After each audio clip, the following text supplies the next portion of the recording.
are funding, by our estimates, about half of the construction needs of the state. We have roads and bridges. We have 34,000 miles of roads that we maintain, about 10,400 bridges at the state level.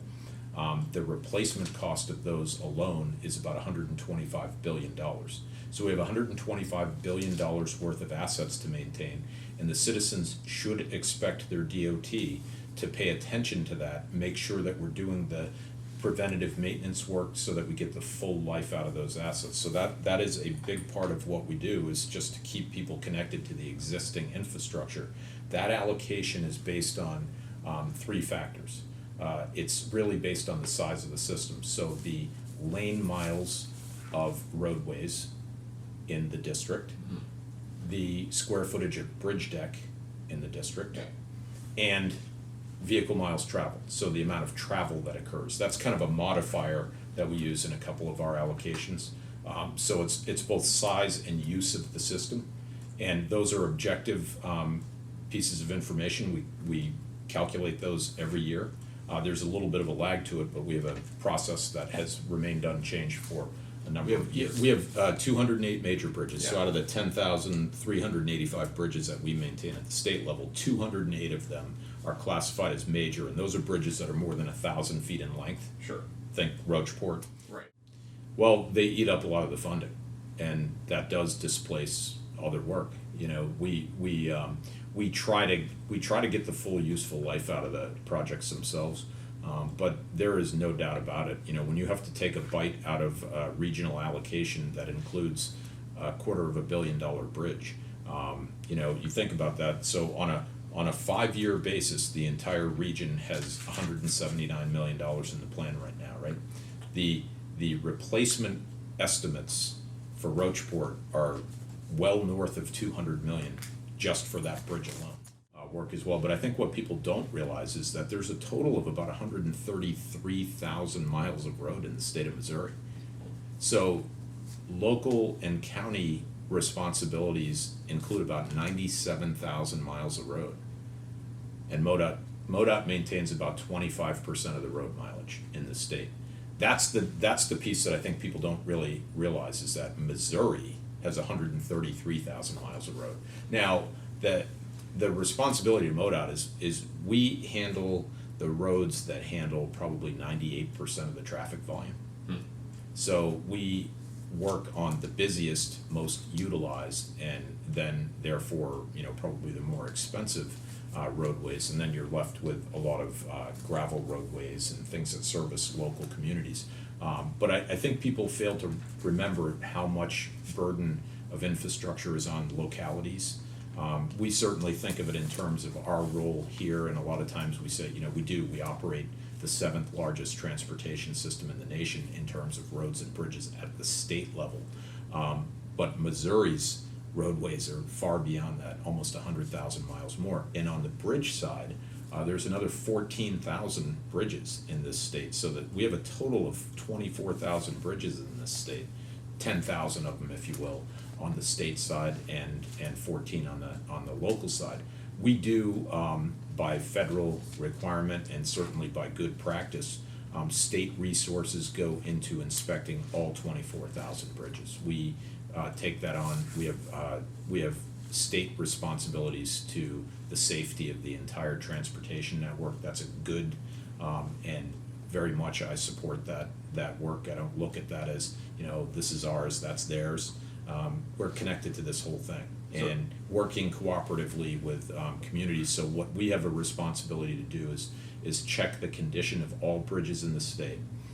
We have that responsibility to do it every 2 years, and then what happens is if we've noted an element of structural deficiency, we actually inspect more frequently, sometimes as much as 4 times as frequent, but depending on the condition of the bridge itself. That's good for the entire traveling public, because then if in fact our bridge engineers believed that a bridge was unsafe, we'd recommend its closure until it could be repaired. In the case of a bridge, on a regular basis, you know, here we are in a state where we have winter weather, and that winter weather we try to keep the traveling public safe by using chlorides And certainly we have some, those chlorides are not kind to steel and concrete. So we do an annual process where we call it flushing the bridge. We actually go out and wash the bridge. It's just like what you think of when you bring your car to the car wash, and it's for the same reason. And simply put, for the allocated resources that we have today for a bridge like Rocheport, we have a total in our current plan, so when you added up those dollars, you probably saw $14 million for a rehabilitation of Rocheport. Now that's a 3,018-foot structure that's gonna cost well over $200 million to replace, and what you see is we have a total of $15 million. That is planned rehabilitation. Now that is not what we would prefer to do, but we don't spend a lot of time pretending between the difference of preference and available resources. We simply don't have that luxury. We have to, even planning for rehabilitation, there's a lot of work that goes in. There's a lot of planning, there's estimating, there's condition assessment, putting the plan in place to do it, traffic control, all of that. Now, what we've been saying, what I've particularly been saying about that bridge for a long time is that would really be a shame for us to do a rehabilitation on that bridge when the traffic impact is significant. We believe that a rehabilitation would only buy us maybe 8 years, maybe 10. And so all it will do is take let's say it's $240 million to replace that bridge. We put what will end up being probably about $20 million to rehab it. And we get 8 or 10 more years. If we get 10 more years on that, add 3% a year of construction inflation, we'll be dealing with a $350 million problem 10 years from now, rather than a $250 million problem today.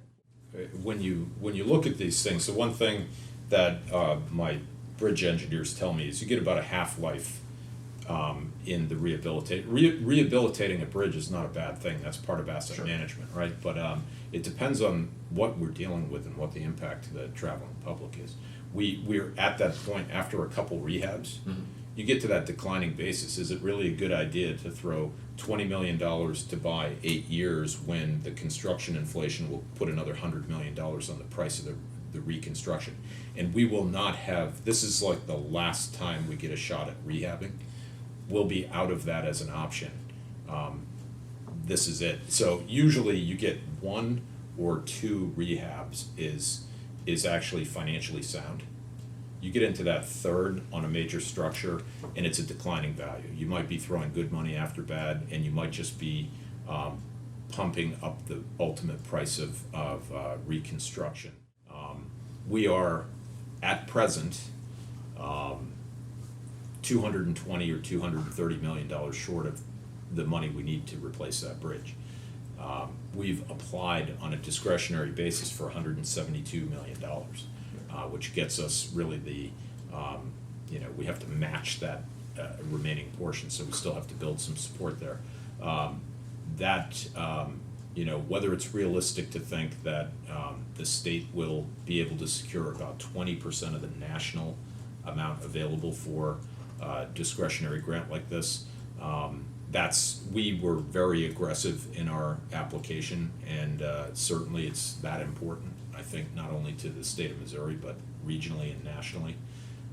I brought this bridge to my testimony a couple weeks ago before the U.S. Senate Environment and Public Works Committee, and made it the center point of my testimony of what the economic significance of national investment in the transportation infrastructure is. We looked at and studied commercial traffic on Rocheport and where it spread to after crossing over the Rocheport Bridge, and within 48 hours, all 48 continental states in the United States are touched by commercial traffic that's passed over Rocheport. That's actual data, that's not an estimate.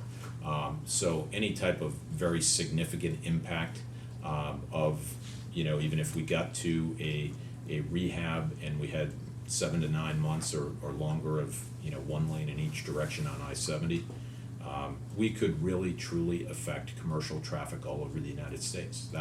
you know, a seemingly local project has national significance. That's why we put it forward in a very aggressive fashion. But there are certainly needs like this all over the country right now.